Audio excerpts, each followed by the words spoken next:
Hello and welcome to another episode of the most professional podcast on the internet. My name is Adam Levitan. As always, joined by fellow donkeys Jonathan Bales and Peter Jennings. Great to see you boys. Peter, how's it going? Doing well, Adam. I've had a lot of fun recently. Just I've been gallivanting a little too hard. Ashley's tilted, but happy to be with you boys.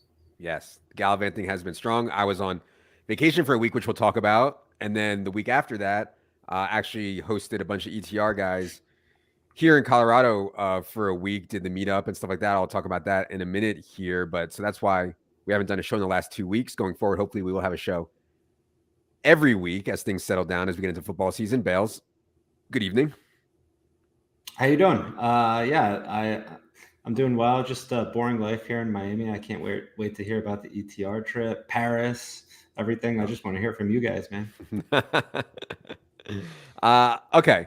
We have a lot to get to today. I want to start with football coming back because that's to me, when it comes to gambling on sports, obviously football is king. The markets are the most liquid. There's the most opportunity. There's the most action in peer-to-peer stuff like DFS, but there's a lot of new stuff going on also. And also I know for me, for sure, I'm at a different point in my life where, I used to just, all I could think about was grinding out small edges and just trying to win at all costs. And I think I'm just at a different point now where it's not the same thing, where I'll talk about GPP life here in a second. But Peter, I'm curious what your plans are for football season in terms of gambling. Well, I'm grinding best ball like an absolute maniac right now. What else is new? It's sick. I just love it so much. It's so fun for me to be drafting all the time. So yeah, I've been listening, staying up to date. There's a couple pods. Been listening to the ETR pod, watching the news. I have a serious question about that. Yeah, go ahead. In each $25 Underdog Best Ball Mania, which is the most absurd tournament, $2 million to first, $1 million to second. What do you think your actual EV is on each $25? I don't know, $15, $20. Yeah, Bales. What do you think? People are making some really big. You think they're making $20 EV on a $25? I think there's a lot of teams that are not that live to win it all, which is big. Right. I was going to say 20 seems aggressive. Yeah.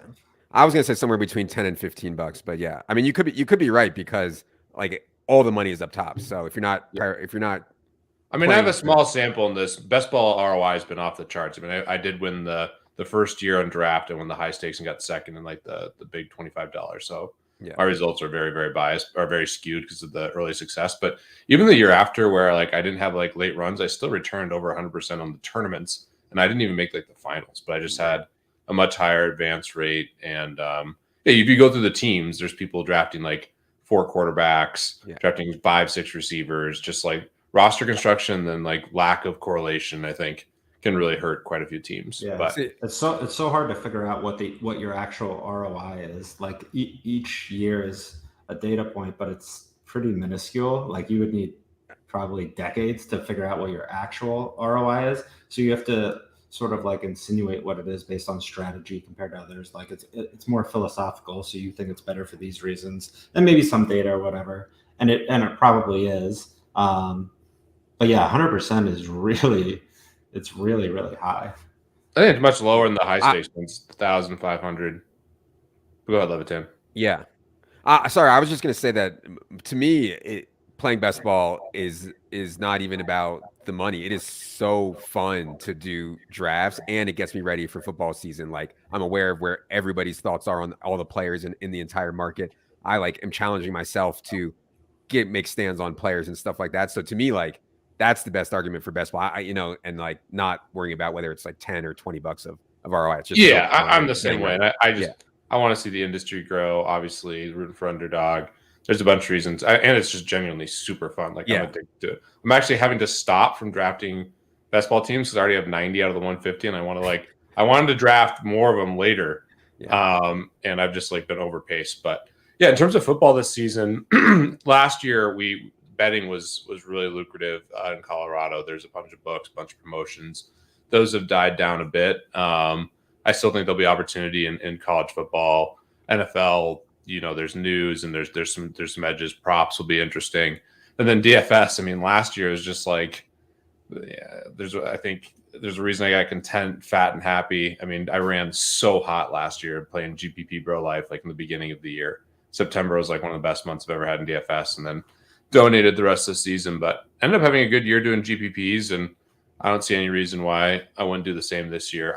I'm definitely not going to grind cash, but probably play high stakes tournament, see how it goes. If I get killed in September, maybe I'll slow down a little bit. But yeah, I think DFS is still super fun, and we'll see. Betting, fantasy, all that stuff. I'm just excited to grind. Yeah. So my plan is to, like, at this point in my life, like, I actually would probably be better off not playing cash, but the action that I get is so outrageous. Like, I can't pass it up. Like, it's just not in me to pass it up because, like, people want to play big shot celebrity Adam Levitan because they think whatever, he sucks or whatever. And so I get this insane action at high stakes. Like, I don't know. It's just insane. I just can't give it up. So I'll continue to play cash. But just like last year, I plan to play GPPs. I plan, obviously, to fire props.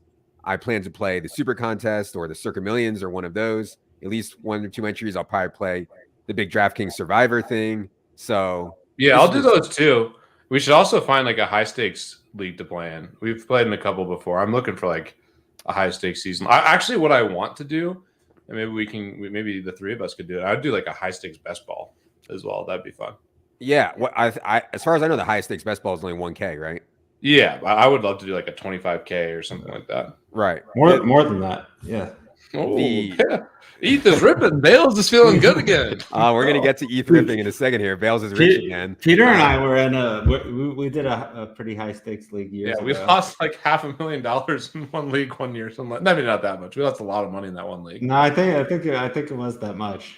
It was like outrageous how badly we got waxed. Yeah, but our theoretical EV was off the charts. Yeah. We had like our top 3 picks get entered like the first 3 weeks. Anyways, yeah, I would love to do a high stakes season long. Yeah, I don't really like the grind of season long as much as some other people. I know Leone's going out to Vegas the week before NFL starts to play the 10K NFFC season long, which is just a league. It's not a tournament. It's just a 10K straight up league against 11 other people, which I think is really cool. I obviously won't be traveling right ahead of week 1, but yeah, I think that's a cool opportunity for people that are into season long. Anyways, Bales, we haven't heard your plan for NFL season. Seems like I don't know how big you've been playing lately in football. What's your plan this year?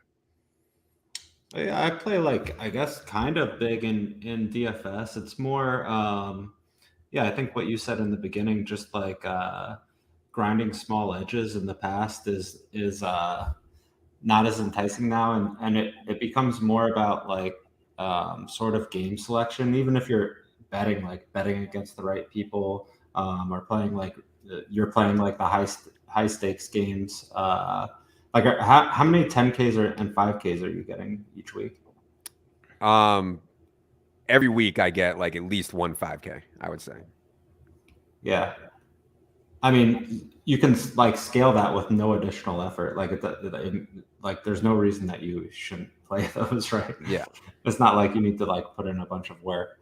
So I think that like at a certain point it makes more sense like to try to find those games. Peter's been in some like poker games in the past that I know are really good, and just finding those games now too. You're in the games now? Well, we've since been removed, but that's a story for another day. Levitan, Captain Knit. We got started getting called the Knit Brothers. Levitan's there. We get called the Knit Brothers. I mean, unbelievable. I could have told you that was going to happen. I take Levitan. All the whales are like, oh, the Knit Brothers in the pot. Watch out. Meanwhile, my VPIP, which for the poker bros out there know what that is higher than everybody, all these people that are complaining in the game. But you're getting called the Knit Pro by the guy who plays like 10% AM. Exactly. And just waiting the whole night to pick off the fucking. Exactly. Yeah. That's funny. Anyways, go ahead, Bells. That's about it. Yeah, Bells, you played some of like the. I like you'll pick off certain Thunderdomes, and I know Leone played the Thunderdome. Yeah, I played. There's some high stakes spots that are good. One Thunderdome last year, and I didn't you win one and Leone got second? Yeah, but that wasn't. I was just like mostly I just am like, oh, I'm kind of bored and I might gamble or something. I wasn't like I was like, oh, this is a great spot. Yeah, but I mean, I played some DFS like on the side, like off site and stuff, and done more of that head to head and with some poker guys and stuff. But yeah, I think finding those spots is like winning on DraftKings in any format now is really hard. It's like really, really difficult where I question like how many people are winning at all. Yeah. Bales, do me a favor. Get your mic like one dong length away from your mouth. Yeah, you just got to be closer. No, it's got to be closer to your mouth. Yeah. Yeah. Oh, baby. I just want to make sure that people can hear you. Okay. Bales, are you going to bet at all? Or can you bet? You're in Florida. Can you even bet in Florida? I don't even know. I don't think you can bet on I think like the whatever is owned by the Seminole tribe or whatever. But no, you can't bet currently on DK or anything. But yeah, I was gonna ask you guys this. So like betting, I was betting props pretty big and stuff, but like most of the stuff with betting or even DFS, like you don't necessarily need to do yourself. You need to be like smart enough to come up with a certain process of what you do. And then really like to scale that, certainly in betting, you have to explain that process and like build out a team that knows how to do that properly, right? Like there's no way that any individual can bet enough money they're going to get cut off, whatever. You need to build out some process. So how do you guys sort of think about that? Because I was betting like props pretty big in the past and would get cut off, and then I was working with my brother, it just became obvious that it's more about it's almost like building a company versus like learning how to bet on sports. It sucks because the game is not learning to win. Like we know how to win at this point. We're gonna win. The question is just getting accounts. And like Peter went to that bet bash thing. He came back and he was like, "Yeah, it was just a conference of people. Everybody's trying to get accounts. Like it's just kind of a shitty game, just going around trying to get accounts." So yeah, that's the game. To be clear though, last year there was immense opportunity because there were books that were just chasing handles. So there's a couple books that were Caesars in particular, which is still letting people kind of blast broadly. Wasn't limiting really at all. So I've heard multiple accounts of like people winning over 7 figures on one account. I think that's going to slow down. Obviously that's betting sides and other things, but yeah. And props too. I mean, props is a very tough market to have like a positive hold for the books. So hopefully that evolves over time. I mean, the books need to hold a couple percent, but ideally you can still win. And ideally you can get some limits. But yeah, the song and dance of opening accounts and like playing that game, honestly, is like more important for scalability than the ability to make money, like the amount of time that you spend, it's interacting with people, like building a team, learning to trust people, setting up infrastructure, things like that, versus how much is like actually spent on like a model or like, you can like outsource that pretty easly, I think. Yeah. If you're trustworthy and you can bet a lot, you can find sharp information. And in the past, there's been so much, opportunity out there just from like live, line shopping. Now I think that's going to look cleaned up a bit, but broadly, there's still an advantage just understanding how to get the best line. And then, if you set up a good operation where you can scale and bet a lot and you're trustworthy, you can, work with people who are sharp and have good information. Yeah. So. But there's also a lot of people like, people that we know, like, David Dow was winning betting football, I'm sure. And he was like, well, I'll just start a company. Like company has higher ceiling and it's just like the same amount of work. I mean, figuring out all the accounts and the bookkeeping, everything like Bale said, it's like starting a full blown company. So shout out to David Dow and Deck Prism saw David Dow at the ETR party. He really is the king. How about our quality Italian meal? Oh yeah, favorite restaurant. Favorite restaurant in Denver, I would say probably.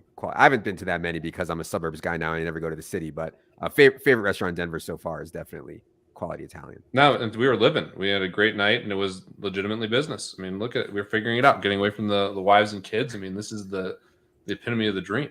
I lost credit card roulette though. That was not ideal. Yes. Free meal for me. free. By the way, funny credit card roulette story. My friend told me he was at like a 40th birthday trip, and all the guys put in their credit cards to pay for a bill, and then one guy loses, and his wife like freaks out and doesn't let him pay, and so everybody else basically got free rolled on the CCR. I don't know how you guys would handle that, but that happened at one of our other things, but it was down to 2 people, and the wife had gone absolutely ballistic, and that is talk about embarrassing. Yeah, you're playing credit card roulette, and your wife berates you, and that is humiliating. That happens. You need to like play with the right people, right? Like, getting free roll's the worst. I mean, right.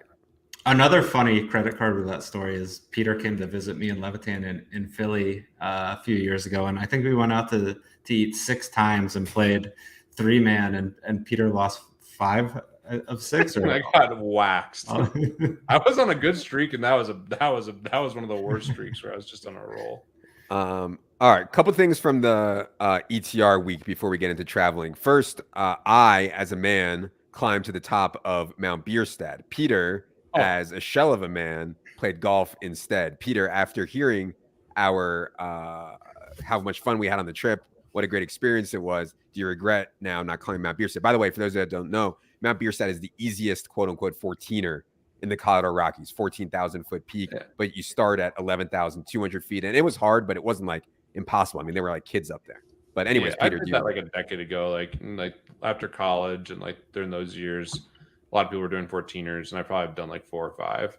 They're fun. I mean, but yeah, dude, imagine choosing to wake up at 5 a.m. and then go do that instead of golf. And by the way, that was like the best day of golf of my life. So I'm pretty happy with my decision to play golf. I got to hang out with Dink.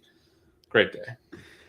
Do you want to tell the people? You've already told everybody in Denver. No, do you want to tell the world? Do you want to tell the world now? By the way, I'm at my kid's birthday party. Not my kid, a friend of my kid's birthday party. Sunday afternoon. A guy there is wearing a Cherry Creek some golf hat. I say, hey, you're a golfer. Like, I know Peter Jennings and Steve Bass. He said, oh yeah, I know those guys. I heard Peter shot a 71 the other day. I was like, hey, I can't get away from this guy shooting 71 everywhere. Yeah, everybody. Well, it happens. I got super lucky and back to shooting in the 80s, but that was literally like such a special day. Dinkmeyer's my lucky charm, and it was a fantastic day. Yeah. By the way, at the end of the night, you guys were like tired. We're like hanging out with Overzet, smoking a little weed, drinking a little booze, got everyone together. It's like 10 o'clock, and Levitan's like yawning, just huge yawns. I mean, makes sense after getting up at 5 a.m. to hike the mountain. No, it was actually like legit hard too. Like it was very, very, very steep. It was like doing a Stairmaster straight up for 3 hours basically. But it was good. I'm glad we did it. It was definitely an experience. You can play golf any day. I maintain that when you're on your deathbed, you will not be happy that you played golf instead of climbing Mount. No, on my deathbed, that day might be something I'm talking about. It's probably 30% chance. On your deathbed, you're gonna say, "Remember that day." That's like my crowning achievement in life. I'm team hiking over golf, but what was your prior best score, Peter? I've shot 73 multiple times in my club, but that's like barely better. It's under par, and it was on a championship golf course, so it's by far my best round. Yeah, at this course, they had like previously played a U.S. Open there or something crazy like that. So right? this was like a 1 in 1,000. I probably played like 1,000 rounds. It was definitely my best out of 1,000 rounds. Nice. Oh, other things from the ETR week here in Denver. So most of you guys probably know Mike Leone. You guys should know Galin Georgiev, one of the best kind of niche sport DFS players, super sharp guy who lives out here. Anyways, they had a one-on-one bet, actually a pretty high stakes one-on-one bet. I was the referee, and I think Galin, who's giving me some crazy prices in tennis, kind of gave Leone a crazy price, but Leone showed up with this, full-blown Steph Curry performance. I think in game 1, he went 7 of 9 from 3, I think, or 6 of 9 from 3 or something like that. And then in game 2, he shot like 50% from 3. Also, when somebody's making that many threes, it's so hard to win. I think Galin, in hindsight, should have forced Leone into more drives. But you guys can go back to my Twitter and see the highlights from the game. I don't know. I felt like Galin kind of could have gotten a much better price. Peter, what did you think of the Galin versus Leone. Yeah, I mean, he could have gotten a little bit better price, but then what's so ridiculous, and why I feel zero bad for him, is he still thinks it's like the same price. And he worked really hard, got in great shape, got way better. I was actually really impressed. Yeah, he played great. Yeah. Our good friend Ryan played over in Europe, has worked with NBA guys, trained him, and I thought he got way better and was in great shape. Both of them were in great shape, but yeah, Leone was way better than expected and just absolutely had a GOAT performance. So that was cool. And your refereeing was really solid. I loved refereeing back in the day. I think it's hard to be a good ref. Yeah. I went to Dick's the day before and bought a ref uniform and a whistle. So it was good. Yeah, but I know Bales wants to make some fitness bets. The problem is that like this bet was perfect because they had never really seen each other play. They like talking shit to each other. Like that's how I get the tennis bets too. Like people just love talking shit about stuff like that. The problem is like Bales has been exposed as someone we can't do any type of like exercise or weightlifting or fitness bets with. So I don't know how we get a bet here. Bales at all. You change the line. You act like it. What do you like? You have never bet on an NFL spread or something. They moved the line. Okay, give me like plus 50 in pull-ups. No. See? It's too many. Exactly. I can do like 8, and if you put your mind to it, you can do like 100. I don't think you can do 100 pull-ups. But you see, right now. But like, yeah, I think it's more like counter stuff. Like I'll give you something on pull-ups, and you give me something in like one-on-one basketball or tennis or something like that. Yeah, I mean, we can do that stuff. We can also do like the penalty bets. We did the one where we couldn't have carbs, like no beige carbs basically, and then we paid $1K, I think, every time we ate. You have to do that with people you trust, obviously. But yeah, we could do. I mean, we could like figure out what our pull-ups are right now, and then adjust for it and try to come up with something. Not 100 though. 100 is. Yeah, and it was very close. It was actually a couple more in the tank. Yeah, maybe, but I was pretty much done. It was. I mean, maybe I would have gotten like 3 or 4 more if I had to, but it was a pretty good line, Yeah, I love training for pull-ups. I think it's like one of the best things to do. And then pull-ups are a great thing. Probably one of the best. Like any like pure body thing like that, I think is good. You guys remember Scott, the intern from the first rendition of the Three Donkeys pod? Shout out to Scott. He's suggesting we do a V-sit and reach, increase our flexibility. What do you think about that? Yeah, I'm very unflexible. Me too. I just don't have like a. Yeah, I have stretching tomorrow at 9. I go every week. You're stretching before you go on the plane to the bachelor party? Yeah. It's not a bachelor party. 40th birthday. Why do you do that? Like I know that I'm so unflexible, it's insane, but I don't have any incentive to become more flexible. Yeah, it's my back, man. It helps my back so much. So like I went to this place, Stretch Lab, and I have no affiliation with them ever. We're not getting paid, but it's like been so good. I told the flexologist, they call them. I told the flexologist that like, I have all these back issues from whatever, hip and back issues, and she was like, okay, like we'll just focus on that. So every week for an hour or two, I'll go in there and just like stretch my glutes and my hips and like my lower back. It feels so good. Yeah, you gave me your affiliate code for that. It was. I wish they had an affiliate code. We should start a Stretch Lab franchise. I've shilled so many. They just opened one right by my house. They're everywhere. There's like 4 within like 20 minutes of my house. Yeah. That's how we're gonna make money from this. We need an affiliate. We need an affiliate to Stretch Lab. We're gonna be rich. Michael says, Peter, have you like tried to stretch at all in your life?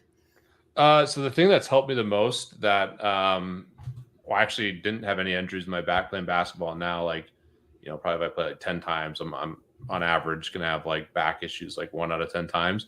When I didn't have that was when I was doing Pilates. We had someone coming over and we were doing Pilates like 3 or 4 times a week. Ashley and I, we had like a girl come over to the house. I bought a reformer. So I do that, and then I train with Gator, and I do a lot of mobility, some stretching stuff, but my hamstrings are horrible. Yeah.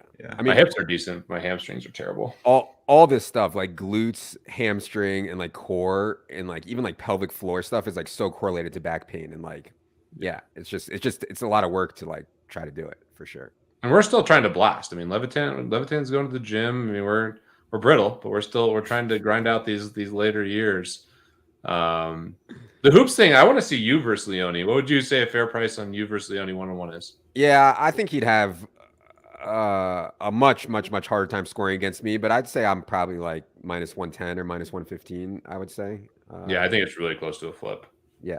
He's obviously a way better shooter than me. I mean, if he shoots like that, I can't win. I mean, but if he gets tired and you're not going to give him those shots. Yeah, but he made a couple contested ones, for sure.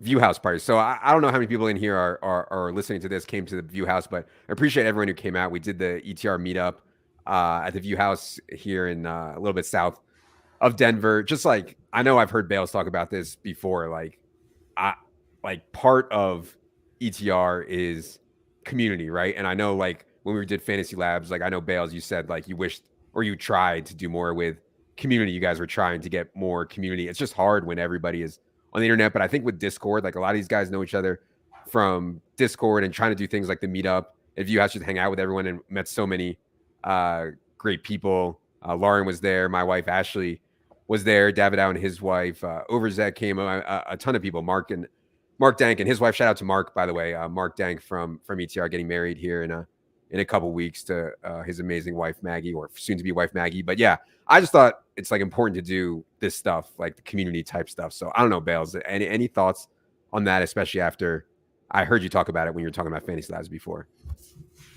Yeah, we never actually did anything. It was a little bit too early. We would have had trouble pulling it off, but we had like a really loyal group of subscribers and stuff that I think if we did do something, it would have been awesome. Whenever the Fantasy Labs guys got together, it was incredible. And I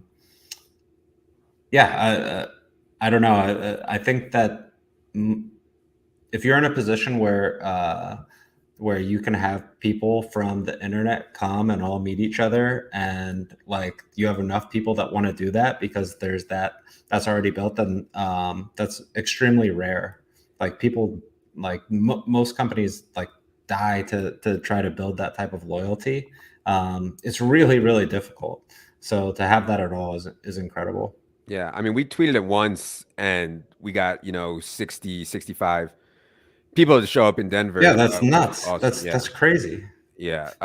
Levitan and I both got absolutely blasted. Yeah. Levitan had some hilarious one-liners. I'll save you from him, but Levitan by the end of the night was and I too was out of line. Yeah, great summer. What was that, Gus? We need that Gus Hansen. It's gonna be great. It's been a great summer. It's gonna be a great summer. Is Gus Hansen's quote? Yeah. Yeah, I was just drinking too much, especially because we had the company card out but yeah, it was fun. It was fun for sure, and it seemed like Ashley had a good time, which was obviously most important. Ashley had a great time. Good. Company card that's coming out of our pockets. We're officially busto. Talk to Francois. Okay, I want to move to traveling. I've like had this I don't even know why. Like ever since I was probably like 19, like all I want to do, or like the most fun thing I can think of, or what I would like to do most is either gamble on football or play live poker or travel, or like that's basically it. And like so I've been to a ton of places. I'll give a quick recap of the trip we just did. I've been to most European cities, and I would say Paris will go down as my least favorite without question. I mean, my God, I mean, no offense to any Parisians out there, but I mean, the food. Wait, what is that? Is that a thing? Is that a term? No, that is a thing. Yeah. Wow. That the food was inedible.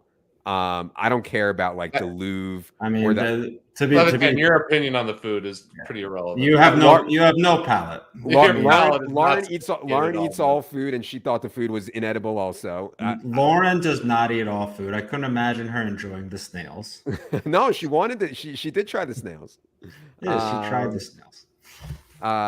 Every store in Paris is like Chanel or Louis Vuitton. Like I'm just walking around, it's like all these people shopping in like these outrageously fancy stores that I would never want to step foot in. And it was just like so massive and overcrowded. And yes, we were there over Bastille Day or right near Bastille Day and right near the end of Tour de France. So it was like even more crowded. But yeah, I just, one of my least favorite places I've been in Europe, Paris. Then we went to Nice and Monaco, which was that's my second time in Nice, and it's probably my favorite place in all of Europe. Maybe one of my favorite places in the world is like south of France. So next time we do it, we're not even going to leave the airport in Paris. We're just going to Paris and then straight down to the south of France. So that was basic trip report. It was so good to be away for a week. Bales, I know you do a lot of traveling also. I can't really put my finger on why I like it so much. Have you thought about what you like about traveling? Yeah, I've thought about it. I guess I like the exploring the unknown. Like when I go to travel, I don't like to just like go relax on the beach or something. I like to go like find new stuff and like get lost. And when something is uncertain or just like unknown to me, that I don't know, I get some fulfillment out of that. So I think that's why I like it.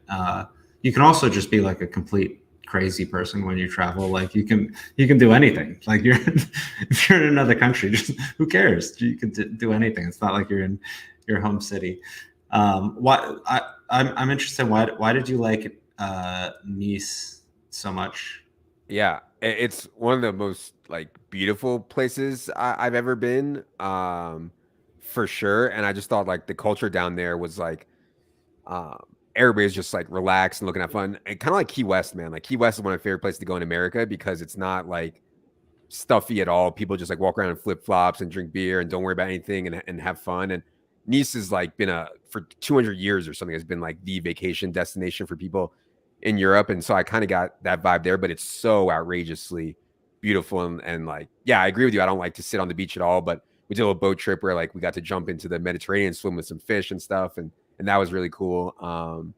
Yeah, I don't know, man. I just really liked it. I thought we were so close to Italy and like we got some really good Italian food and, you know, enough with the French food. So yeah. And shout out to, I got to give a shout out to Julian, one of the subscribers and followers. He was actually from the south of France and he gave me a bunch of really good recommendations too. So shout out to Julian.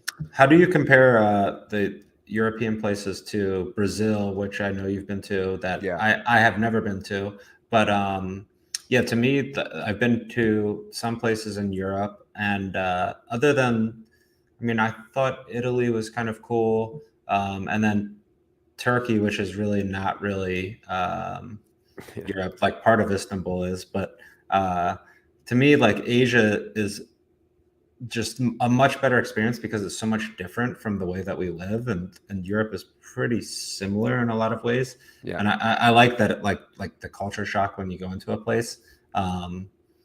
Yeah. So how does Europe compare to Brazil for you? Oh, exactly what you said. Like sometimes when you're in Europe, outside of like a few like cultural things, like you could easily be in America. Brazil was like, I mean, we could have easily been dead. We were like wandering around like favelas and stuff like that. Like it's a much like wilder, un-Americanized. Yeah, you need to get into some experience where you're like, I think I might die tonight. Yeah, and then there's a good vacation.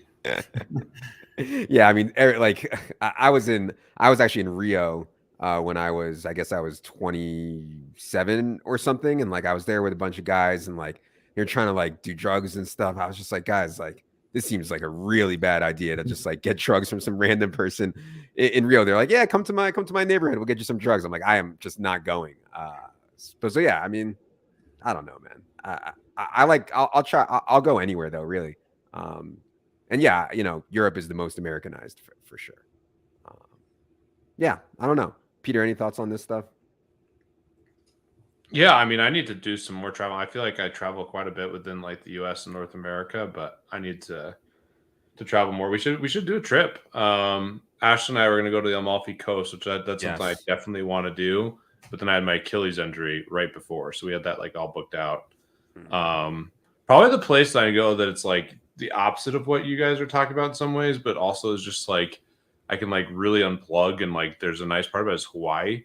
I've spent a bunch of time on Kauai, and like I love the hiking there, and I know it's Americanized. It's not like the same culture shock, but to me, a huge part of vacation is like if you can like actually unplug and like not be on your phone, on email, not drafting best ball teams in Yosemite. Yeah, exactly. And Hawaii is so far behind on time, and like it's sweet. Like, dude, that island, Kauai in particular, is just super interesting to me. Yeah, so, we ate the chalk for a honeymoon and went to Kauai. It was like I like that way better than like all the Caribbean places, and Yeah. There's some cool stuff, but yeah, I think the Caribbean is like the most overrated place to go. Agree. Like the Bahamas. There's like not that much culture. Not like there's nothing. Yeah. It's just There's not that much to do because like a lot of these all inclusive or whatever, you just like stay at the resort the whole time, like eat and drink and go to the beach. Like that to me, that's kind of boring. Yeah. Montana was super cool. That was the most unique. I've done a lot of similar stuff over the last couple of years. Just big cities and traveling for mostly work-oriented things or golf.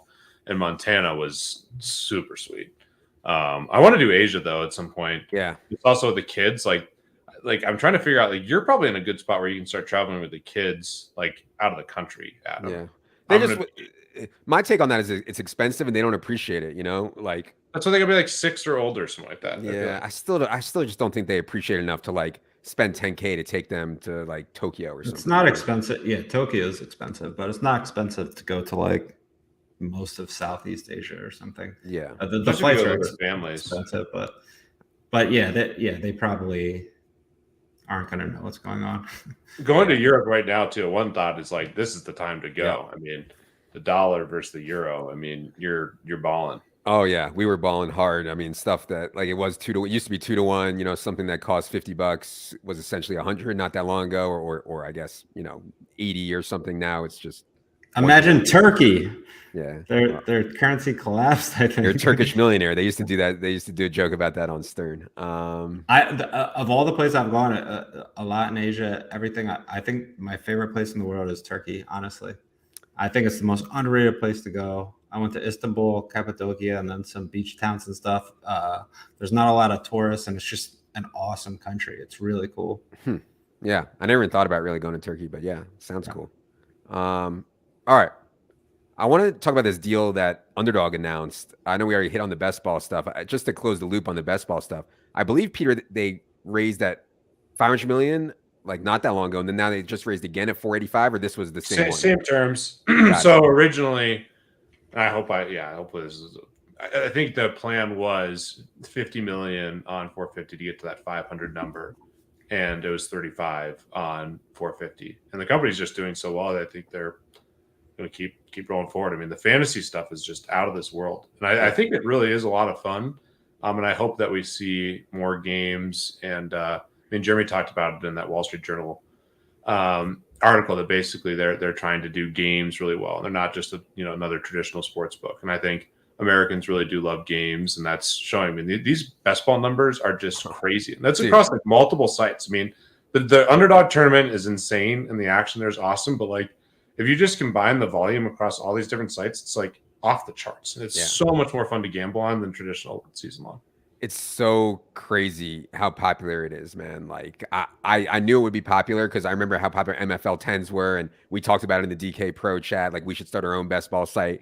We never did, obviously, and that was a good one there. Yeah, and now ideas. Now they're raising at $485 million valuation. I mean, Bales, did you ever think that a best ball site would get a $485 million valuation? I mean, that's just like mind blowing to me.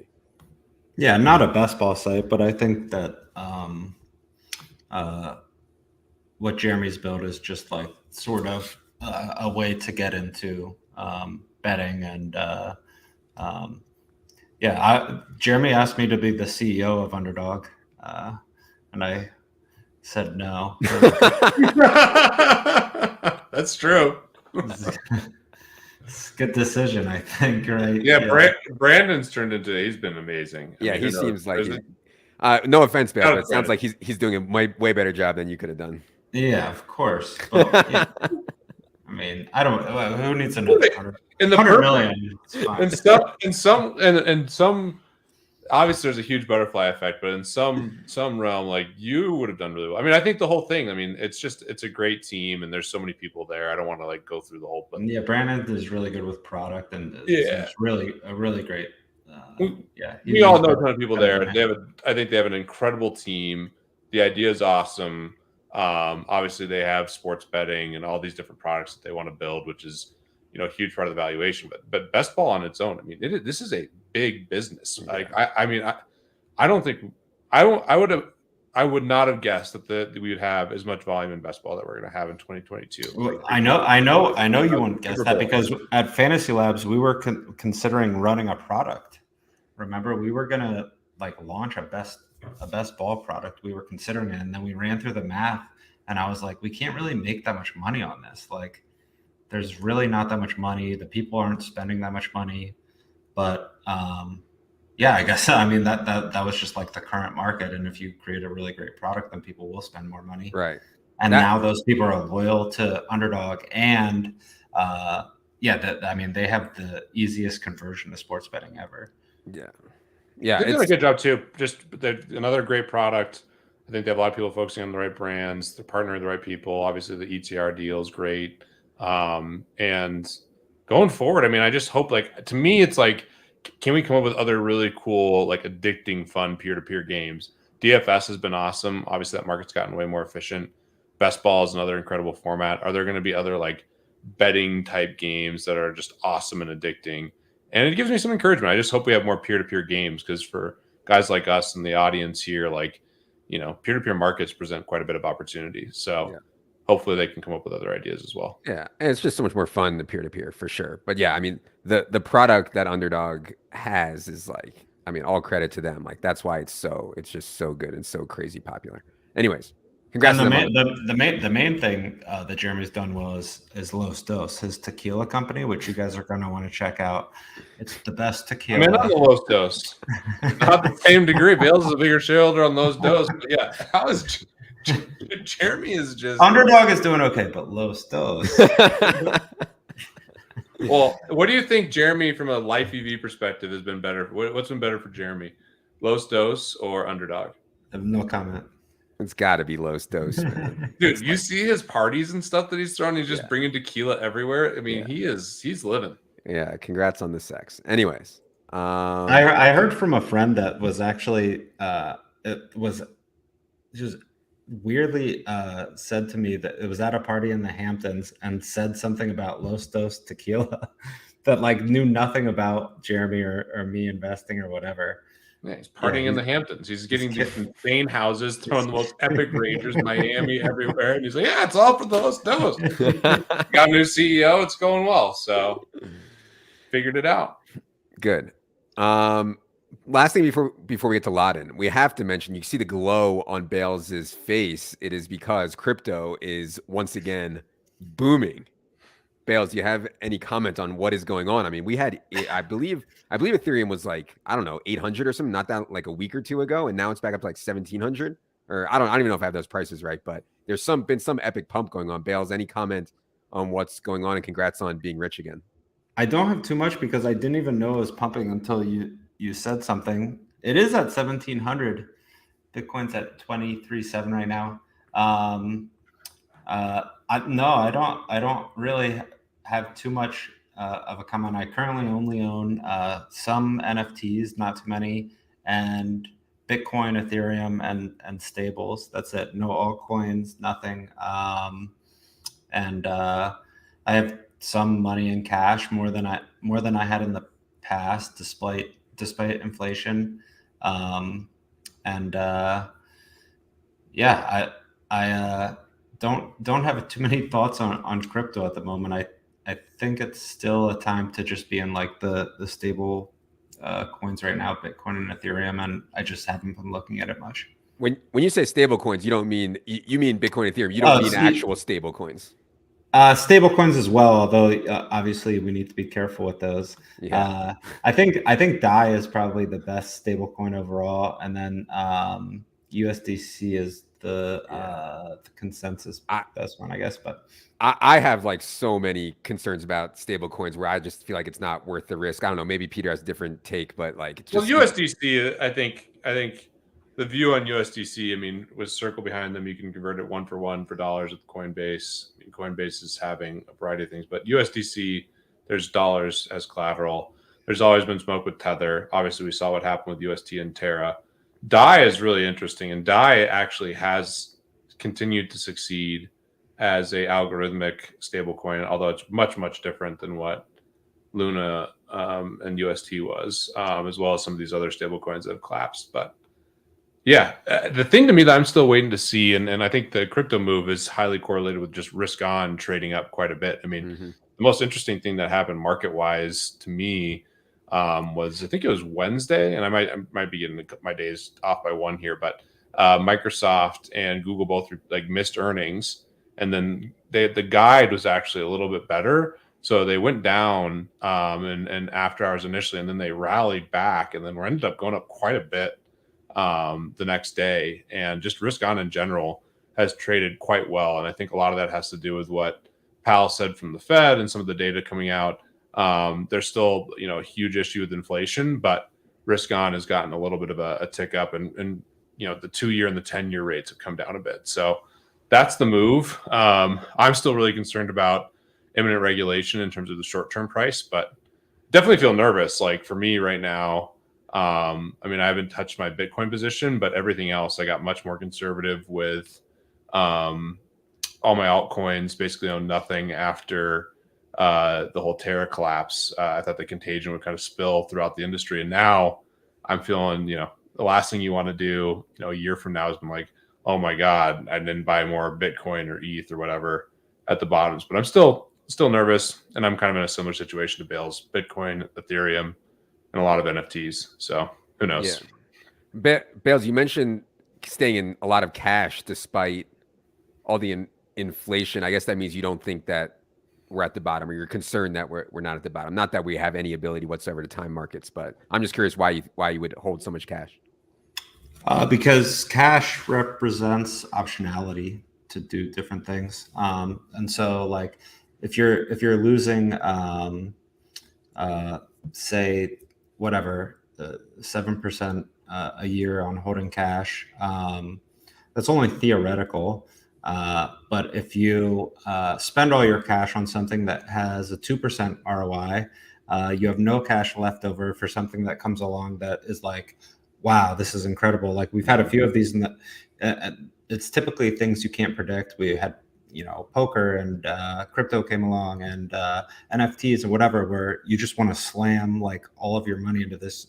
You have like great confidence, and it could be like 25% expected ROI, and you have no money left. And so I think that the actual ROI, if you're an idiot of having cash, is inflation, and if you're not, it's I think lots of smart people would have cash just for the optionality. Yeah, it makes a ton of sense. Rates have come up, so you're getting paid a little bit on your cash as well. Short-term treasuries aren't like horrible like they used to be, and something I've thought a lot about, because 2021 was such an extreme year. Just we had the everything bubble, and personally, Action Network sold, crypto, all this stuff. The thing that I think that I made a really big mistake on was I really wanted to be invested because I was so worried about inflation, and I was invested across the board. And what I did have liquid, I was basically just like 100% equities, a little bit of gold, we're talking a couple percent in like some bond funds that I've held for a long time. And the mistake I made was not considering my overall portfolio, because I also had a lot of these bets, in companies, private deals. And, if you look at the portfolio as a whole, it's like, wow, I'm so risk on. I have all this crypto, private investments, and then my cash is in public equities. And, in risk on environments, that's going to do great. But, we obviously had this bear market, and it was a realization that I was probably a little bit off sides, even though I didn't have like leverage or anything. Because I should have been thinking about my whole portfolio. Like, yeah, even if my liquid portfolio I only have like 20% bonds or like cash equivalents, that might not be the right allocation for someone my age. But if you look at it from like my whole portfolio, I should have certainly had a little bit more cash. And so that's something that I'm always like really thinking about. I've talked a lot about rebalancing here, and I think that's like the only way, if you're like a long-term investor, to like actually not time the markets, but just you're going to set yourself up better by just like saying, hey, here's the portfolio, here's my allocation, and I'm going to rebalance if ever things get way out of whack. And I think I made a big mistake by not having a little bit more cash, or at least like non-correlated investments coming into 2022. Yeah, it's difficult sometimes to figure out the correlation between investments too. Like, when COVID came around, I think we saw a huge correlation between things that we thought were uncorrelated, right? Peter and I talked about different investments we had that, oh shit, like this is all correlated. Now sports are gone and we're heavily invested in that. And yeah, there's different, sometimes it can be difficult to predict, which I guess is like kind of the point of holding cash. Like you can figure out like all the math in the world, and interest rates are this and this and this. And so now I should put my money here. But like every few years, something completely unexpected happens. And not everyone, but lots of people who get rich make all their money during those times. Right. Mm-hmm. And so you should have optionality during those times, I think. Yeah. One counter, just because I don't want, like, it's so results oriented, and like the thing that, during COVID, everyone's like, oh, I'm in all cash, and everything was at the bottom. And then of course, every genius put all the money back into the market at the bottom and was rich. Everyone's telling you they're 100% investor in leverage when things are great. Everyone's like, oh yeah, I'm all in cash when things are down. And so like, I'm not trying to, I think I made the mistake. I have more like short-term treasuries than I've ever had, just because I'm trying to keep optionality. I can put cash to work for sports, but I agree with what you're saying, Bales. And I do think it's like important to be cognizant that, like, if you're young, broadly, just having a lot of money in cash is a bad idea. Like, you want to make the investment. And if I were giving my money to just like some Joe Schmo, 90% of people, 99% of people, I would just want them to have like some index fund or something. If I'm giving it to you, then I would trust your judgment. And yeah, we want to be opportunistic, like, and that's I think we have done a good job of that. And I always, have kept liquidity for opportunities broadly, especially, given how much liquidity is needed to bet at a high scale, play DFS, whatever in the past. And so to me, it's like, keeping a little bit more optionality and thinking like, okay, I'm maybe conservative with my liquid portfolio. I just want to be very cognizant of like what my non-liquid portfolio is, including the stuff that I'm doing sweat equity in. So that was the one thing, especially with crypto and all these things, like, if you're doing any sort of things like that, like even real estate, some people have a ton of real estate too, right? So you have to think about all of your assets, not just your liquid assets. Yeah. I would say two things. Like for me, like the saying, like, let your winners ride, or whatever the saying is. I know I fucked up some sayings on here before, but I think that's the right one. Let your winners ride. I'm like, oh yeah, I got a winner. I'll just let it ride. And then I end up like letting it ride right into the fucking ground. And then, and the second thing is I get like so paralyzed by tax stuff. So like, man, like I want to rebalance here, but that will create a tax event.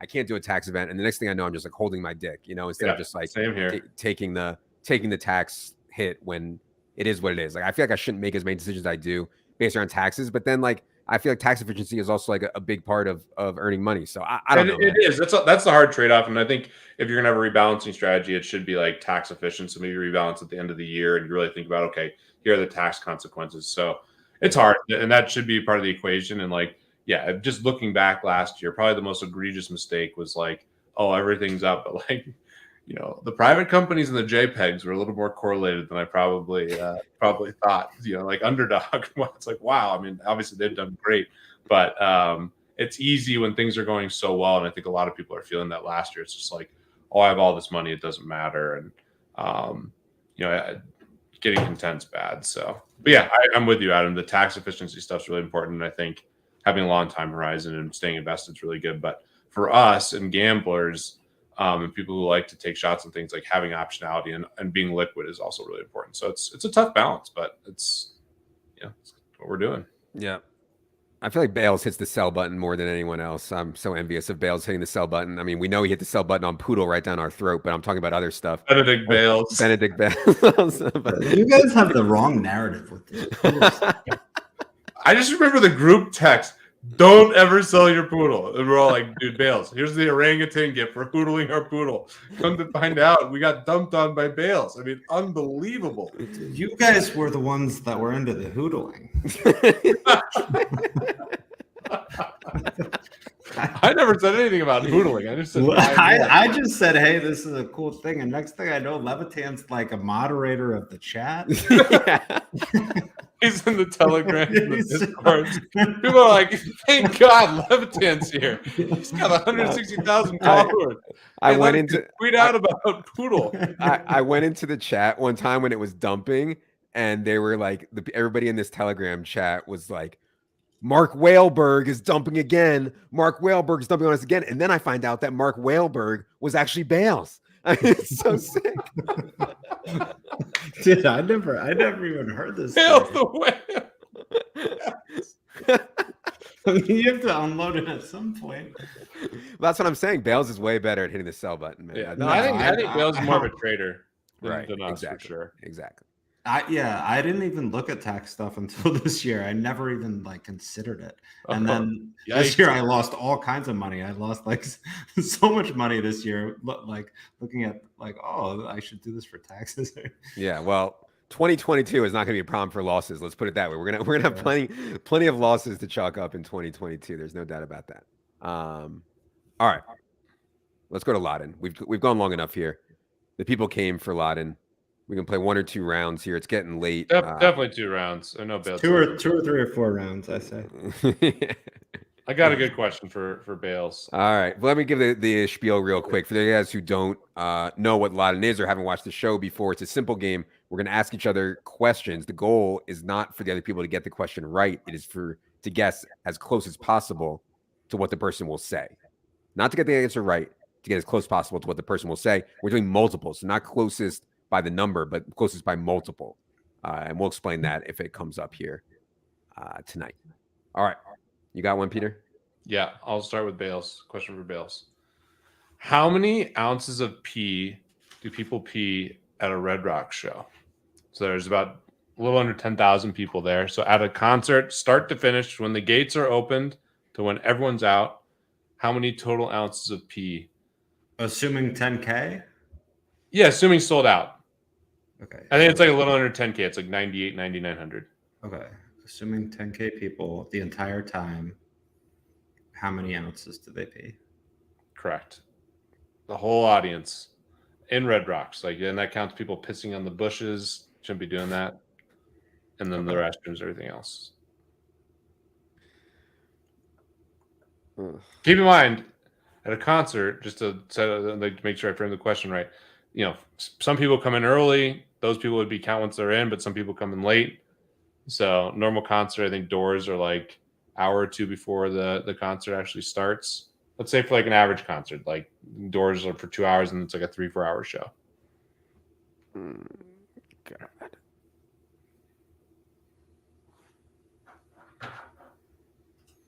I have an answer.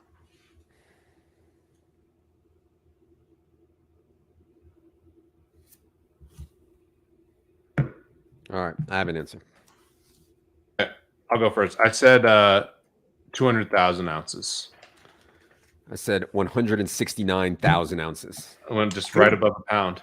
Good guesses by both. Yeah, Peter, I thought this was a good question by you because we would think about it similarly. 240,000 ounces. God. You definitely poop or pee so much. I mean, I was just last night. I went to the Google Dolls last night with some friends, and man, reminiscing about selling beer, and the bathrooms are they're packed. Man, Goo Goo Dolls. Wow. We should talk next episode about your hustle as a beer vendor and stuff. I always thought that was really interesting. Last night I got to tell this story because this was my biggest hustle as a beer vendor, and it was so hilarious last night because I showed Jimmy Bass. So there's a secret bathroom at Red Rocks where above on the south side there's a restroom with literally 2 stalls, 2 urinals, and then 2 regular restrooms. And below there's a thing with 20 urinals and 4 stalls, and people would wait in line. It would be a 100-person line, and no one would be down in this secret bathroom. They put a fucking sign above it 5 years ago. They added a second sign last night. I went to use the restroom, was telling the story about how I used to sell beer there because it was great. People would go down, obviously use the restroom, and they'd come back, be so thankful that I got them out of the line, buy a beer from me, give me a big tip, whatever. It was amazing. And so we went there yesterday, and literally there's a sign right in the middle of the thing saying, hey, there's a bathroom down there. People were waiting in line. There's a 30-person line, and I walked down. There's not a single person in the downstairs bathroom. And there's 2 signs telling there's another bathroom down there. Unbelievable. People are absolute sheep. It's so funny watching them. Concerts, sporting events, people are just the epitome of sheep. All right. That was long-winded, sorry, but it was so funny last night. All right. I have a question. I guess I should ask Peter. Is someone keeping track of this, by the way? Yeah. Is someone keeping track of They're these gambling? results? Adam, you won money the first show. I won money the second show. We actually have Bales a little bit buried right now. Yeah, we have Bales stuck. Yeah, I won a lot the first show. I think I got buried the second show. Someone, we got to get on that. Let's just throw those out and we'll start. Benedict Bales strikes again. All right, for Peter. Okay. What percent of people who play at least $100 a week on DraftKings DFS? What percent of people who play at least $100 a week in DraftKings DFS are also on Twitter? What percent of people who play at least $100 a week on DraftKings in DFS are also on Twitter?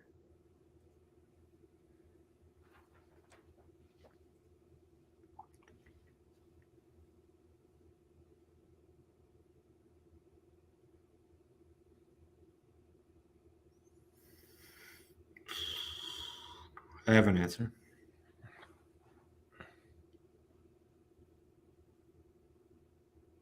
I have an answer. I have an answer. I said 39%. Yeah, see, I think that's probably closer to right, but I thought Peter would go way higher. I said 71% for Peter. Yeah, you're right.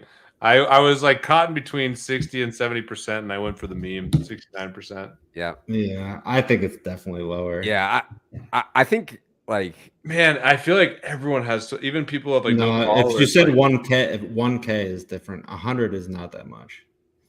Yeah, like all the guys I know who gamble, like even guys like they have like a Twitter account, they have no followers, they just I know, but the people we know are so different than like they casual gamblers, country club guys, maybe them, and they're even older. And they have Twitter. Maybe what's up? And they do Twitter? Just to follow, like, and they follow like Schefter, you, and Ashley or something. But they like I feel like people who are betting sports, like they get some of their information on Twitter. Yeah, I mean, one of my like casuals. One of like my doomsday scenarios is like something happens to Twitter, you know, Elon or somebody like comes in and like fucks the whole thing up, or I don't think actually Elon would fuck it up, but somebody comes in and fucks it up, and like, you know, yeah, I mean, we are just like in big trouble. So yeah, we're all in big trouble. Yeah, but you are in more big trouble. Yeah, I mean, it's bad. It's bad. It's really bad news for me. But yeah. So I was just curious what you guys thought, because it definitely crosses my mind at times. Like if I woke up one day and Twitter was just like GG, like I don't even know. Like I think about it all the time when they make decisions. Yeah, you need to get emails, man. Yeah, of course. Yeah, other platforms, and I come back to this, like I'm sure you guys have thought about this a lot, and I know at ETR you're starting to expand to other channels, but I've always been like, oh, maybe I should get into the other things, like maybe I should have a couple like Instagram or like TikTok. I've been thinking a lot about over the last year. It's just like Twitter's so much better for what we like, but it is a lot of risk if something. And like I have a ton of friends from Twitter too. I mean, that's what the ETR thing was. So yeah. You are preaching to the same people too on Twitter, like, you know, whereas the people on YouTube are so different than the people. Different. Hopefully you guys have noticed we put an incredible amount of effort into our YouTube over the last 12 months, and like we've seen the thumbnails. Huge results. Yeah, we've seen huge results. So yeah, I mean, we've been trying really hard to diversify some off Twitter, and actually successfully, and shout out to the whole digital media team and everybody who's just been crushing. But anyways, that's neither here nor there. Bales, you haven't asked a question yet. Let's hear some fucking asinine question from you now. All right. I haven't answered yet, so if that's what you want. I was gonna ask a very simple, straightforward one, but now that you asked for it, Levitan, how many people have ever had a fart stink so bad that they got fired from their job or had to quit because of it? Is this like general odor, or from one fart they actually had to get fired from? One fart. One just infamous fart with the bomb. Ever in the history of the world? Yeah. And did they have to be explained to them that this is why they got fired, or when they get fired they make up an excuse, or there's something else they say? They don't need to be explained why. But they could also quit because it was so bad. Like they're so embarrassing. Yeah, it's so embarrassing they can't come back. I mean, you guys have seen all these videos where the guys like are on a date or whatever. They like step outside and they just like rip these huge farts, and like it's on Ring cameras now and stuff. That'd be my worst nightmare back in the day. I've been in that spot. Nothing worse. You're on like a long date, trying to wax. Yeah, my post-date farts are out of control.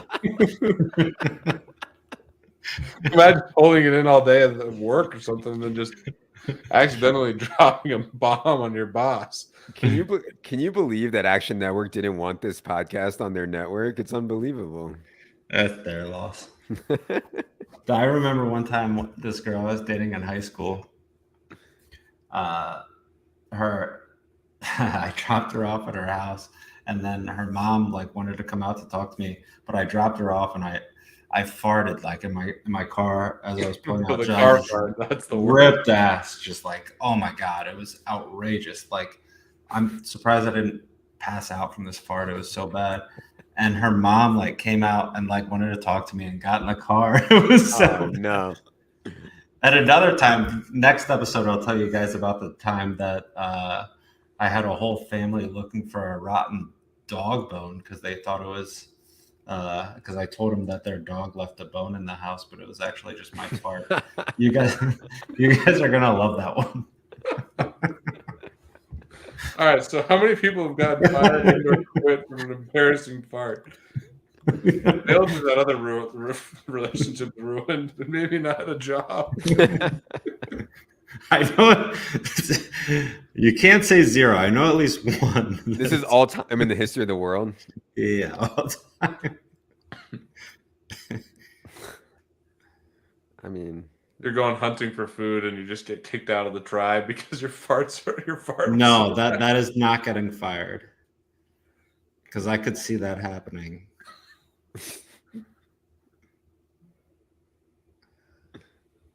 This is for Levitan? Yeah.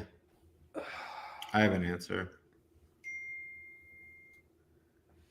All right. I have an answer. I have an answer.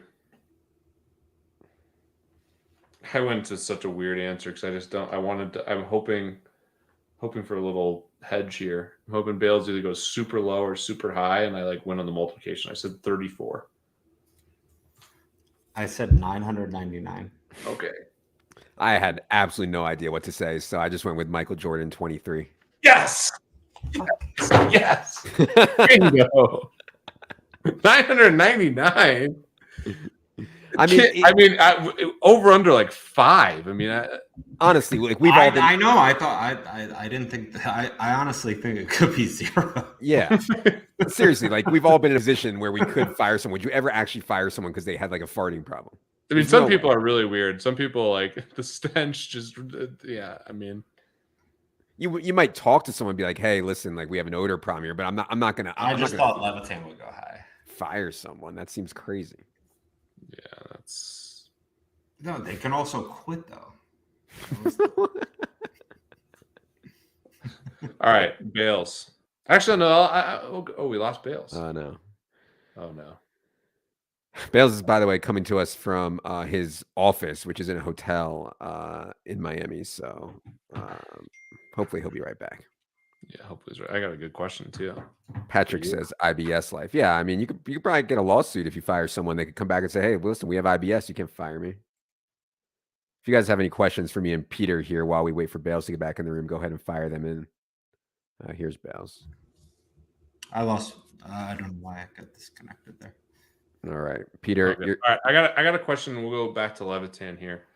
How many people in the year 2022 have been getting a blowjob and or having sexual intercourse while simultaneously drafting a fantasy football team?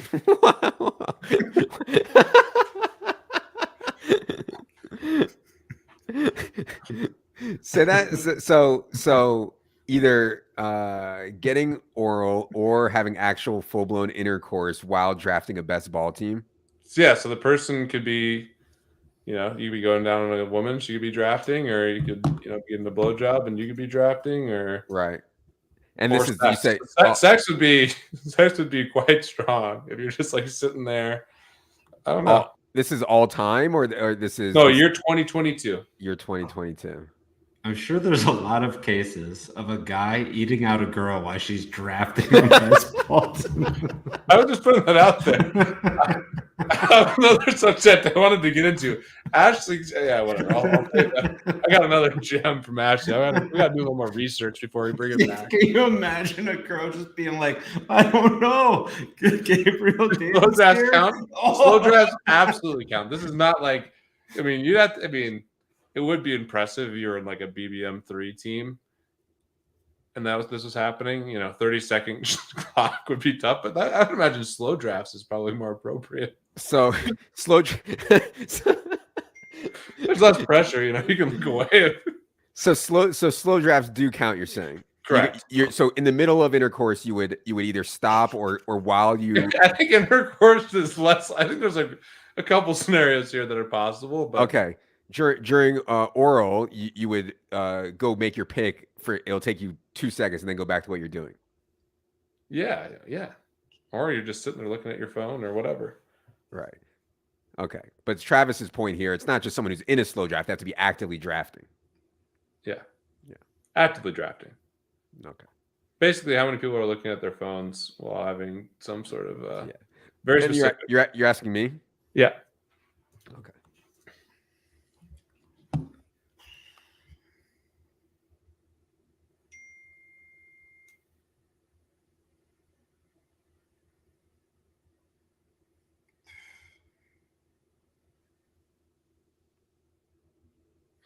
I have my answer. I have an answer. Okay, I said 1 because I know Levitan's going to make fun of fantasy football nerds here. Levitan, you have your answer? Yeah. Oh, I said 5. I said 8. Yes. Oh, dang it! I think it's probably 0. I don't know. There's some sick pups out there. Maybe 1. I don't know. One time I was watching like a illegal stream of NFL Red Zone because I was at WeWork and I couldn't get like a Red Zone or any games or whatever. So it's a dude who's holding his phone up, filming NFL Red Zone and like streaming it on Periscope or something like that. And he just starts he's holding the thing and he just starts fucking. Like some girl comes in. Yeah, exactly. That's what I'm talking about. There's some sick pups out there. And he just starts fucking. It was wild. It was a wild scene. Yeah. I wish I would have asked all time. That would have been much better, but whatever. Nice one, Bales. All right. You're up, Bales. Get on the board. For Peter? Yeah. Yeah.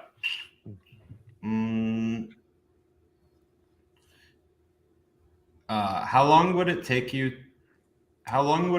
to eat a Chicago deep dish pizza that was the size of an entire football field,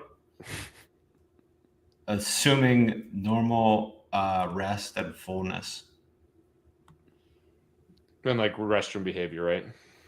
Yeah. And you have to. So you're just like normally eating. How long would it take you to eat a deep dish pizza, but it's the size of a football field? Is your goal to eat it as fast as possible, or like what it would actually take if you're just being normal behavior, but that you're only eating deep dish going forward? Normal behavior. Normal behavior. Are you sleeping? But but you're only eating the pizza. Are you eating like your normal daily calorie routine, or are you like aggressively trying to eat it? You're not competing, but now are you aggressively trying to get it done, or like? I actually think that, I don't want to give too much away here. I don't think it's going to matter that much. Like it's a lot to eat. No shit. So that's all you can eat. And you're trying to eat it. You're trying to eat it as fast as possible, I suppose. But it's all you're eating. Okay. Can you answer my question? You're eating as much as possible during the day. What? Can you answer my question about sleep? Are we sleeping?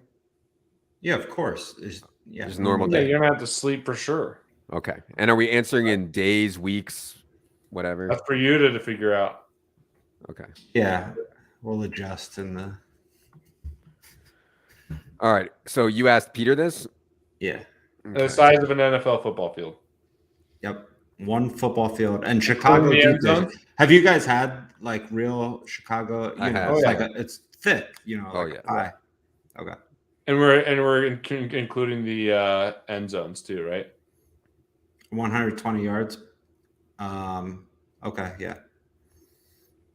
I was just going goal line to goal line, but I don't care. This is your question.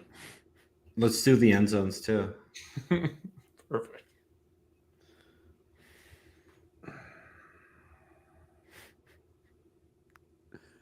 Oh God. By the way, for people listening, corporate informed us that there's a massive drop off in audience as soon as we start doing Ladton. So just if you guys want us to keep doing Ladton, be sure you don't drop off. Bales is personally, anyone who drops off before Ladton, Bales is personally offended. Who's corporate, by the way? Is this Taylor's work? Bales doesn't believe the data. It's unfathomable that anyone would not want to hear about pizza being eaten on a football field. It might be the 45-second silences in between. That might be a problem. I've thought about this before, but I decided not to bring it up.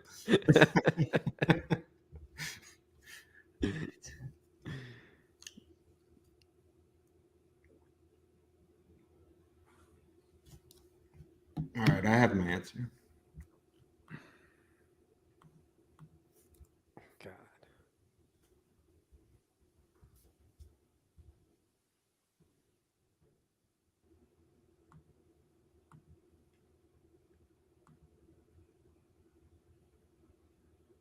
All right, I have an answer. Ugh, I have no fucking idea. Hold on.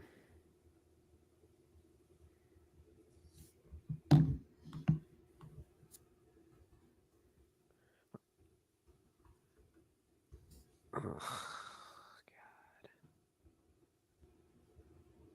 All right. I have an answer, but this is probably going to be humiliating. Okay. I have an answer. Go ahead, Bess. I don't have mine written down, but I have 17.42 years or 6,360 days.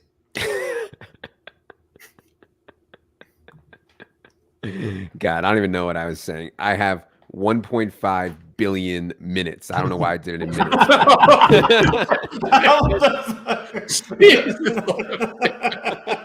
That didn't do work to figure this out. I said 58 years. How many? 58. Yeah, all right. That's got to be Bales. I mean, I don't even know. You thought you could eat. I was going that you. Yeah, I think it's closer to what you said. I was going to that you could eat a square yard per day. Yeah, I was doing the yard stuff too, and I was just like, man, square yard eating the day is it's a lot to eat of that. Yeah, of 6,000. Yeah. Yeah.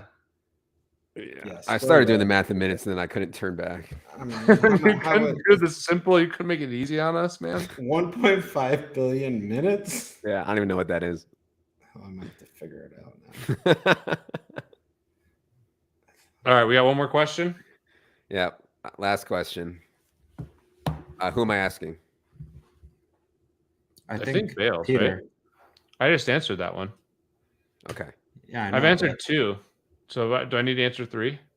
I thought I answered 2 as well. Everybody should have to answer 2. Yeah. Pretty sure I did that. Whatever.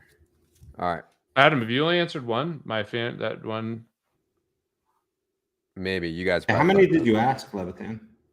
This will be my second question asking. Yeah, I asked 2. All right. We fucked up on who to ask before, but I'll ask Bales, how many Americans are currently in more than 10K of credit card debt? How many Americans are currently in more than 10K of credit card debt? Student loans don't count, obviously, just credit card debt. Correct, just credit card debt. And would someone, let's say, like, I have over a $10,000 credit balance, but I paid off every month, that doesn't count? Does not count, like actual debt, like you're behind on your payment. Okay.